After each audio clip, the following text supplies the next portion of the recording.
현안에 대한 여당 입장을 좀 들어보겠습니다. 육군 사성장군 출신의 재선 의원이시죠. 더불어민주당 김병주 최고위원입니다. 의원님 안녕하세요. 네, 안녕하세요. 의원님, 윤석열 전 대통령 오늘이 2차 소환일인데 이제 오늘 날짜 잡는데도 양 특검하고 윤 전 대통령 측에 논쟁이 있었어요. 네. 오늘 나갈 거로 보세요? 아니면? 글쎄요, 단정하긴 어려운데 안 나가면 본인이 점점 불리해지잖아요. 그런데 어떻게든 시간 끌기를 하는 것 같아요. 참 지질한 모습이죠. 네. 아니 근데 의원님 이제 사실은 저 수사받을 때 뭐 좀 이 내란 특검은 좀 특별한 경우긴 하지만 피의자하고 검찰하고 이제 일정 조정하는 거는 늘상 있는 일인데 뭐 국회에서도 뭐 증인 출석 가지고 저 일정 조율하잖아요. 이 양측이 이렇게 신경전을 벌이는 거에 본질은 어디 있다고 보십니까? 윤석열 내란 수계의 전략이겠죠. 왜냐하면 특검은 기간이 정해져 있잖아요. 90일 플러스 알파. 어떻게든 시간을 끌어서 자신에게 좀 불리한 국면을 벗어나려고 하는 것 같아요. 그렇지만 내란 특검은 이런 데 끌려다니지 말고 단호하게 해야 되는데 본인들도 단호하게 한다고 했고 지금까지는 그런 모습을 보여주는 것 같아요. 그래서 단호하게 해야 된다. 사실 뭐 소환 일정 이런 거는 실제 특검에서 정하는 거죠. 그래서 그러면 어제 보니까 최고위원회에서 윤석열 전 대통령 구질구질하다, 덕후라지다 이렇게 강하게 비판하셨던데 결국 그러면 윤 전 대통령 측의 의도는 시간 끌기. 네, 그렇죠.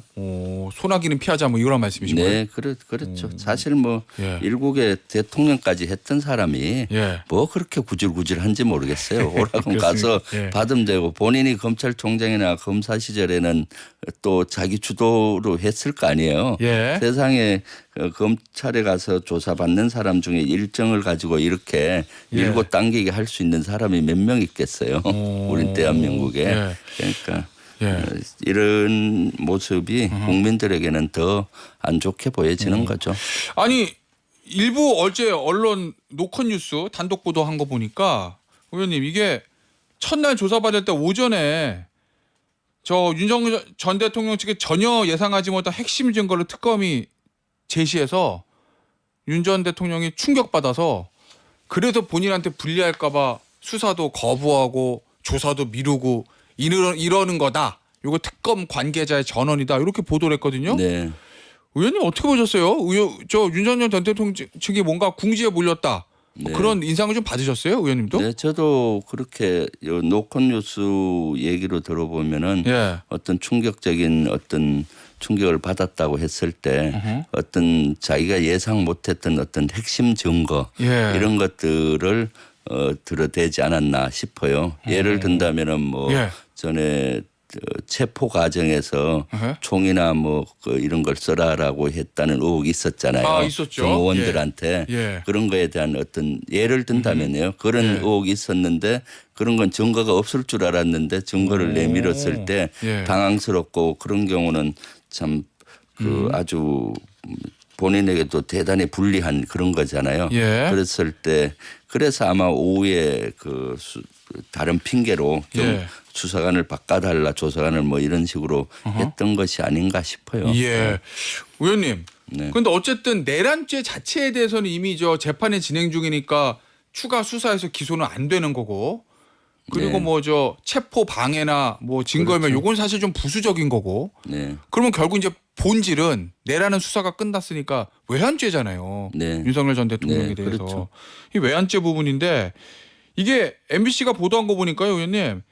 작년 10월에 의원님도 지난번에 말씀하셨던 평양의 요 무인기 침투 사건 요거를 이 북한의 도발을 유도한 정황이 있다는 군 내부 제보가 나왔다. 당시에 북한 발표가 나오니까 VIP랑 장관이 박수를 치며 좋아했고 너무 좋아서 사령관이 또 하라고 그랬다. 이런 얘기를 들었고 그래서 11월에 실제 추가 작전까지 실행됐다. 뭐 이런 주장입니다. 이 제보 이게 민주당으로 들어온 제보는 아닌 거죠?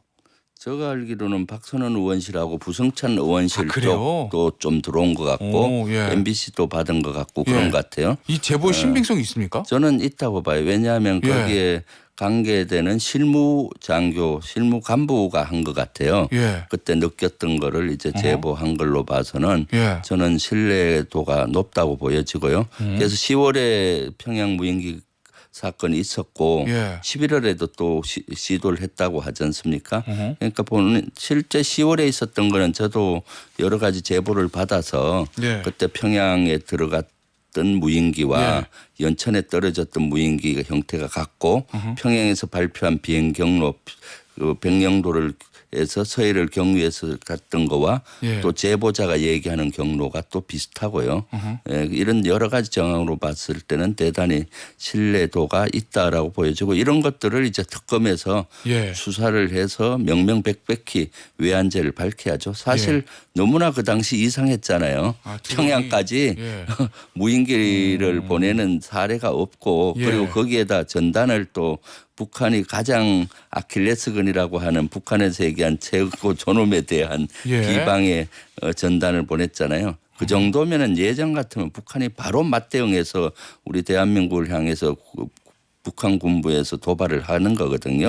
그런데 그 당시는 아마 러시아와 우크라이나 전쟁으로 러시아의 북한에서 파병 문제라든가 무기를 수출한다든가 거기에 집중하니까 두 개 전선을 유지하기 어렵잖아요. 그래서 이제 우리에게는 북한이 맞대응하지 않고 수사적인 위협만 했죠. 말로만. 그것이 아마 우리에겐 천운이라고 봐요. 그때 북한이 강하게 거기에 대해서 도발로 대응을 했다면은 우리는 또 맞대응하고 그러다면 국지전이 일어났을 거고 국지전이 일어나면 혼란하잖아요. 그걸 핑계로 윤석열은 비상계엄을 걸고 그런 합법적인 비상계엄. 그러면 군은 거기에 응할 수밖에 없잖아요. 합법적으로 되니까. 그러면은 참 끔찍한 일이 일어났지 않았나 싶어요. 그래서 이런 것들은 진짜로 만약 그것이 사실이라면은 사실 군이나 대통령의 임무는 국가와 국민을 보호하는 건데 도발을 이유로 해서 국가와 국민을 위험에 빠뜨리는 거잖아요. 이것이 사실이라면은 그래서 이것은 명명백백히 밝혀야 한다라고 생각이 듭니다. 그럼 어제 이제 저 MBC 보도한 당 제보들 중에서 11월에 실제 추가 작전까지 실행되고 준비가 됐다. 요것도 그러면 의원님 말씀하시던 10월에 의도대로 실패했으니까 11월에 한 번 더 뛰어서 북한에 또 도발을 유도한다. 그런 의도가 있다고 보시는 거죠? 예, 11월에 사실은 비상계엄을 한번 시도를 하려고 했던 걸로 제가 그때 여러 루트를 통해서 11월에요? 네, 이미 청문회 때도 문제 제기를 했었거든요. 왜냐하면 그 당시 불행 요원들 선발했던 인원을 11월 초부터 대기를 시킨 적이 있었고 또 여러 가지 있었거든요.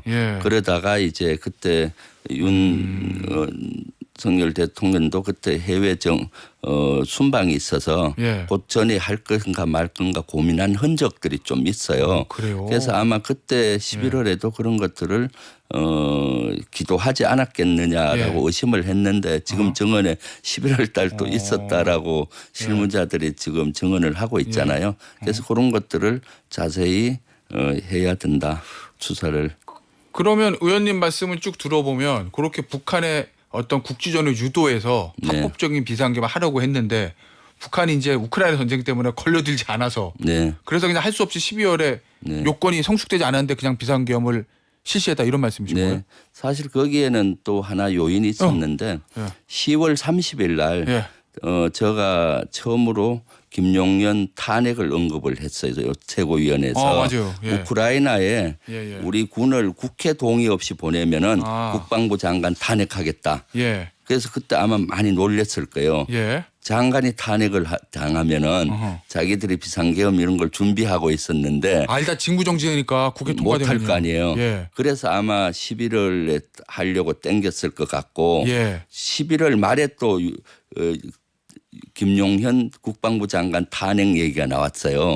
그때 감사원장 국방부 장관 일부 탄핵하겠다라고 언론에도 나왔고 검토를 사실 한 적이 있었고요.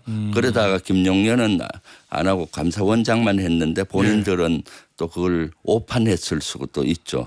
곧 김용현 탄핵이 되니까 빨리 해야 된다. 그런 거와 그 당시 명태균 게이트라든가 여러 가지가 엎치면서 12월 3일 날 그렇게 불법적인 비상계엄 내란을 일으키지 않았나 저는 추측을 하고 있거든요. 알겠습니다. 자, 그리고요. 저 의원님이 사성장군 출신이시니까 이걸 잘 아실 것 같은데 어제 이제 박선원 의원이 기자회견했던 그 내용이요. 당시에 드론 작전 사령부가 직접 중대장한테 작전을 지시했다. 네. 이게요. 비행기 띄우는 거잖아요. 뭐 드론이긴 하지만 이게 합참 모르게 가능한 일입니까? 현실적으로? 실제 가능하지가 않죠. 왜냐하면 북한으로 드론을 무인기를 보내게 되면은 전방에 있는 군단이나 전방 부대의 레이더에 잡혀요. 그러면 우리가 대응을 할 거 아니에요.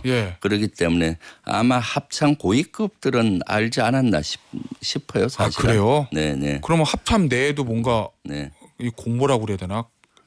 그런 걸 조사해야 되는 거죠. 네네. 그래서 제가 봤을 땐 합참하고 그 무인기가 들어가는 루트 있잖아요. 그 해당 군단이나 해당 군단장이나 사단장 정도는 알지 않겠냐. 왜냐하면 전방에 저탐 레이더도 있고 여러 가지 레이더가 있지 않습니까?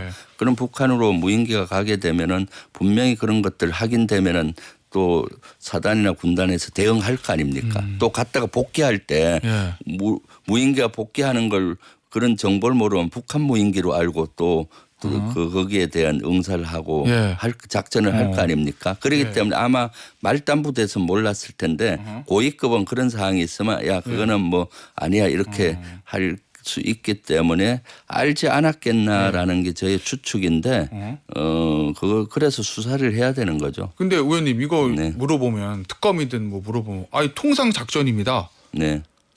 왜 그런지는 군사기밀로 말씀 못 드려요. 네. 북한에 대한 대북한 작전을 어떻게 말씀드리니까 이렇게 얘기하면은 이거 입증할 수 있어요? 입증할 수 있죠. 왜냐하면 군사 기밀에 숨어서 지금까지 윤석열 정부에서 다 모든 것을 많은 부분을 은폐하고 했잖아요. 지금은 이것은 내란이 일어난 겁니다. 그리고 내란의 배경이 될 만한 것들이잖아요. 원인이 그렇기 때문에 이것은 명명백백히 밝혀져야 되는 거고 또 많은 부분은 이미 국정조사 청문회라든가 국방위에서 많이 밝혀졌지 않습니까? 그래서 누가 그런 지시를 했는지 어떤 지시가 있었는지 이것을 밝히는 거는 이미 군사기밀과는 거리가 멀다고 봐요. 어느 정도 윤곽이 많이 나타났잖아요. 아니 항상 이제 국방부에서 군사기밀 요거를 이제 방패로 써서 자료 제출 이런 거 잘 안 하는데 그러면 이제 아직 정식 취임한 건 아니지만 안규백 국방장관 후보자가 이제 정식으로 취임을 하고 임명이 되면 그러면은 특검에서 그런 부분에 대한 수사 자료를 받는데 좀 무리가 없을 거라고 보세요? 국방부에서 적극적으로 좀 응할 거다. 저는 뭐 적극적으로 응해야 된다고 보고요. 이것은 다시는 이런 일이 역사적으로 있어서는 안 되잖아요. 그러려면 이걸 발본색원을 해야 되는 거고 그렇기 때문에 저는 일단 국방부 내 자체 조사도 안 했어요. 그러니까 어느 정도 이것이 되는지도 모릅니다. 그렇기 때문에 국방부 내도 자체 조사단을 편성해서 빨리 조사를 하고 또 거기에 대해서 위법상이 있는 것들은 특검의 자료를 넘겨서 정식 수사를 해야 된다고 봅니다.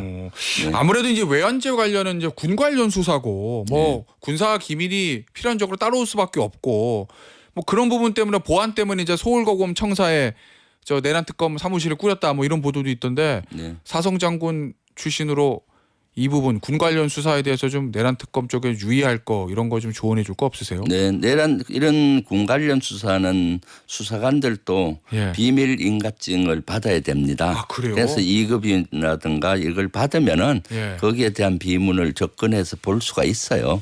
그런데 이제 그런 것들을 외부에 공개할 때는 군과 좀 조율을 해서 너무 지나치게 이제 공개해서 우리 군사상에 위해가 되지 않게 했으면 좋겠다 그런 건데 일단은 정식으로 군사 비밀을 다룰 수 있는 그런 허가를 받은 후에 정식 이런 절차를 해야지 의욕만 넘쳐서 막 이렇게 강압적으로 해서는 안 되고 그런 절차로 하되 또 외부 공개는 조금 더 군사상의 그 여러 가지를 고려해서 했으면 좋겠다 싶습니다. 알겠습니다.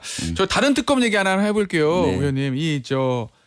해병대 최해병 요 특검 관련해서 그 임성근 전 해병대 사단장이 최근에 특검 사무실에 나타나서 요거 박정훈 대령 항명 사건 요거 특검이 항소 취소하면 안 된다. 이렇게 하면서 한 얘기가 이게 한국군에 얼마나 치명적이고 파괴적인 영향을 초래할 것인지 설명드리고자 한다. 이렇게 얘기했거든요. 네. 이 말은 어떻게 들으셨어요, 의원님? 궤변이죠.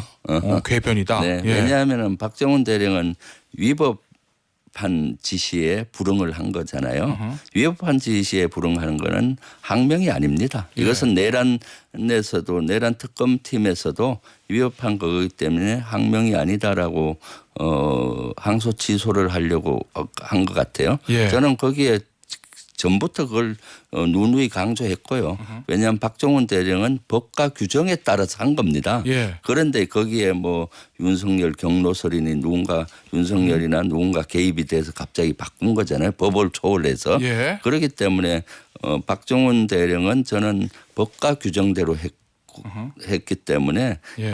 위법한 지시에 불응한 거기 때문에 이것은 항명죄가 아니다라고 저는 이미 국방위에서도 예. 누누이 얘기를 한 거고요. 그래서 항소 취하하는 것이 당연하다라고 보여져요. 일단 지금 박정훈 대령 무죄에 대해서 군검찰은 자동적으로 항소를 해놓은 상태고 네네. 그거 이제 특검으로 이첩받으면 네. 그럼 특검이 이거는 취소할 항소를 수가 취해야 있죠. 된다. 왜냐하면은 예. 특검이 받으면 공소유지라든가 이걸 특검이 하잖아요. 맞아요. 항소 취하하는 게 맞죠. 사실은. 왜냐하면 1심에서 무죄가 됐지 않습니까? 예. 그럼 항소 취하하게 되면은 이제 박정훈 대령은 무죄를 받기 때문에 예. 빨리 비정상을 정상화로 해서 박정훈 대령도 자신의 군사 경찰의 특기에 맞는 보직을 주고 예. 박정훈 대령의 명예 회복도 해야 된다라고 보여집니다. 알겠습니다. 의원님 오늘 인터뷰는요 여기서 마무리하도록 하겠습니다.